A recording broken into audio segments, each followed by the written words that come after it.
ठेवण्यात आलेली आहे. काय बैठकीमध्ये निर्णय घेण्यात येईल? नाही, आज बैठक नाहीये. साहेबांचं रात्री नागपूरहून नाशिकमध्ये आज साहेब आलेले. साहेबांना भेटण्यासाठी कार्यकर्ते जमताय.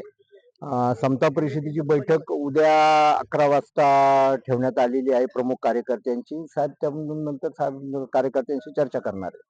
अण्णा, कुठं मीटिंग आहे नेमकं आणि कोण कोण मीटिंगला असणार आहे? जयशंकर फेस्टिवल हॉल म्हणून आहे औरंगाबाद रोडला, तिथे मीटिंग आहे समता परिषदेची महाराष्ट्र राज्याची. आणि तिथे महाराष्ट्रातील सर्व समता परिषदेचे पदाधिकारी आणि प्रमुख लोक उपस्थित असणार आहेत. साहेब उपस्थित राहणार आहेत? साहेब स्वतः उपस्थित असणार आहे त्या बैठकीला. साहेब काल नाशिकमध्ये आल्यानंतर मी सगळ्या लोकांशी भेटून बोलून मग भूमिका मांडेन त्यामध्ये नाशिक. हा, मग आता साहेब आता लोक जमायला सुरुवात झालेली आहे. आता साहेब बोलतील सर्वांशी आणि त्यानंतर काय भूमिका घ्यायची ती घेतील. आणि साहेब जी भूमिका घेतील त्या भूमिकेबरोबर संपूर्ण ओबीसी समाज आणि आम्ही सर्व कार्यकर्ते असू.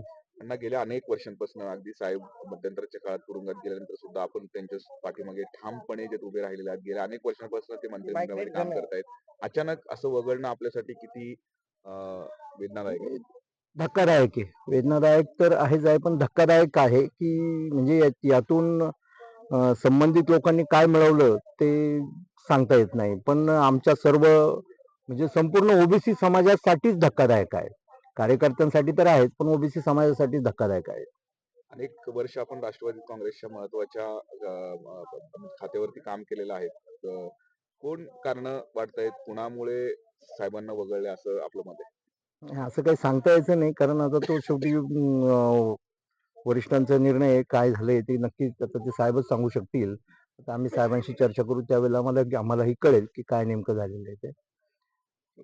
साहेबांना असं वाटतं की कुठेतरी पक्षातून देखील जी वागणूक आहे ती अपमानाची वागणूक मिळते असं देखील त्यांनी काळजी. असं तर आता आम्हालाही वाटायला लागलेलं आहे. आणि जर अशा पद्धतीने होणार असेल तर आम्ही सर्वजण, मी स्वतः महाराष्ट्र राज्याचा सरचिटणीस आहे राष्ट्रवादी काँग्रेस पार्टीचा, मी आणि आमचे सर्व युवक पदाधिकारी आणि सर्व पदाधिकारी जिल्ह्याचे, आम्ही सर्वजण पक्षाचे राजीनामे देऊ. राष्ट्रवादीतल्या नेत्यांना प्रफुल्ल पटेलला असेल किंवा अजित पवारांना हे खटकलंय म्हणून आपला पत्ता कट झाला असं काही मला माहिती नाही, ते तुम्ही विचारा. भाजपमध्ये जसे कालमर्यादा ठेवली 75 वर्षाच्या ज्येष्ठांना मंत्रिमंडळात घेऊन असं काही राष्ट्रवादीने काही धोरण आखलंय का? असं काही त्यांनी ठेवलं नाही. ठेवलं असतं तर मला राज्यसभेवर जा म्हणून काय सांगितलं असतं. सांगितलं घरी जा. बरोबर राहायचं नाही अशा प्रकारचा सूर कार्यकर्त्यांनी बैठकीत व्यक्त केलेला आहे. तुमची भूमिका काय असणार आहे? ती मी सगळ्यांच्या भूमिका ऐकून घेतो आहे. भूमिका ऐकून घेता आपण काय? मी तुम्हाला सांगितलं मला मतदारसंघात जायचं आहे. मला उद्या मी महाराष्ट्रातले लीडर्स येणार आहेत, सगळे लोक भेटणार. मग बघू.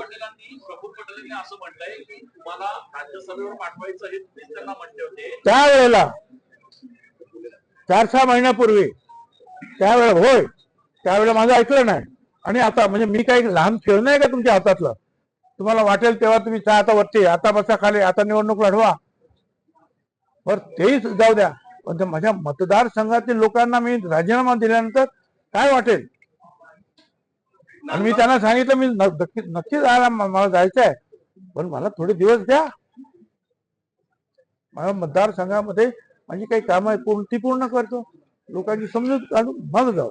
म्हणजे तुम्ही म्हणणार बस बस उठ उठ छगन भुजबळ तसा मनुष्य नाही.